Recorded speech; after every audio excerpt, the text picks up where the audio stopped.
Assalamualaikum warahmatullahi wabarakatuh. Izin memperkenalkan diri, nama saya Devri Natasha, NPM 2257051029. Di sini saya ingin menjelaskan mengenai mesin Turing pada mata kuliah teori bahasa dan otomata.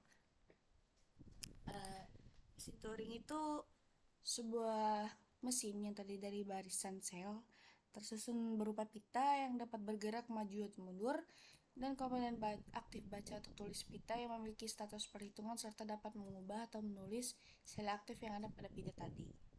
Dan suatu kumpulan instruksi bagaimana komponen baca atau tulis ini harus melakukan modifikasi terhadap sel aktif pada pita, serta bagaimana menggerakkan pita tersebut.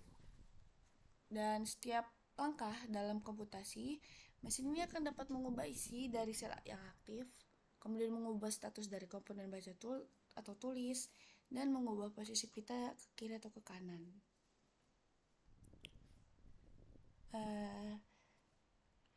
Di sini ada keterangan tape, head, dan juga finite state control.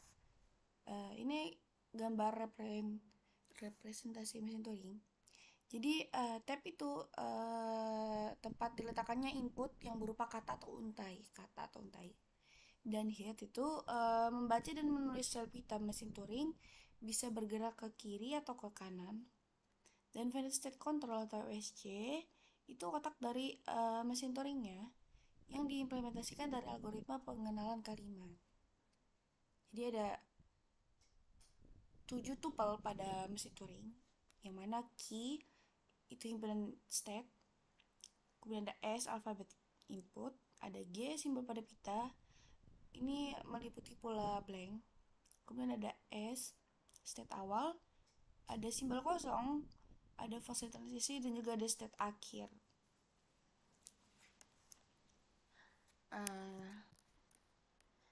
Gerakan mesin Turing itu diwakili oleh fungsi transisi. Jadi ada contoh mesin Turing kedudukan.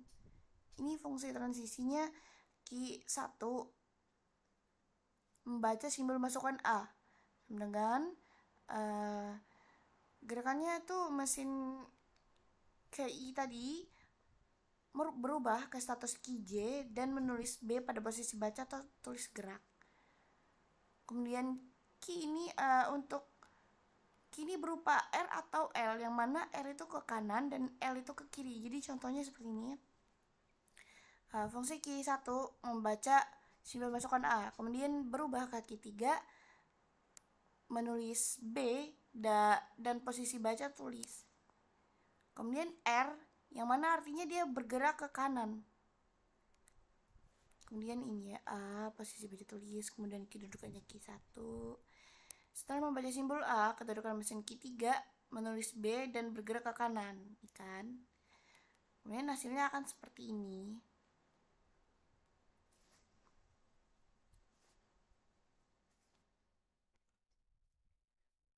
Oke.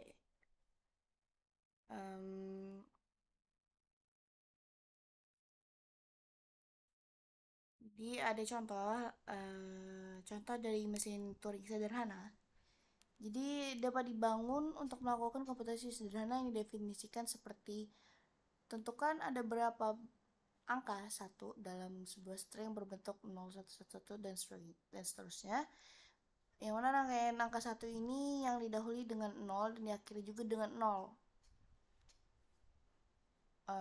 Kemudian apakah berjumlah genap atau berjumlah ganjil?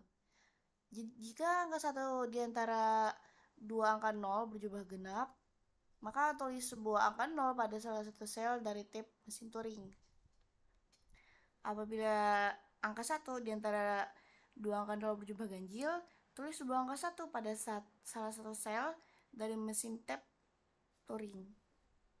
Jadi untuk menyelesaikan masalah komputasi ini, kita buat 3 buah state bagi mesin Turing, yaitu start, event, dan out. Di samping itu dibuat pula sekumpulan aturan transisi yang digunakan oleh mesin ini untuk melakukan proses komputasinya. Jadi aturan-aturannya itu seperti ini.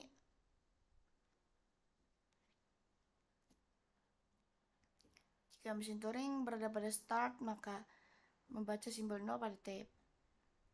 Yang harus dilakukan itu pindah status menjadi status event, kemudian ganti simbol 0 pada tab dengan blank.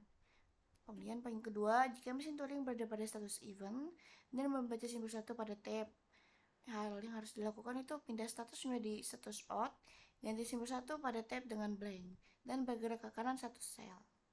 Kemudian jika mesin Turing berada pada status out dan membaca simbol 1 pada tab, kemudian hal yang harus dilakukan adalah pindah status ke event dan ganti simbol 1 pada tab dengan blank dan bergerak ke kanan satu sel.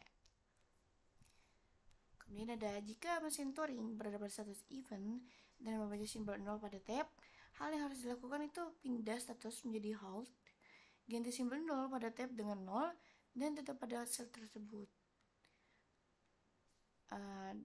Dia tidak perlu berpindah ke kiri maupun ke kanan.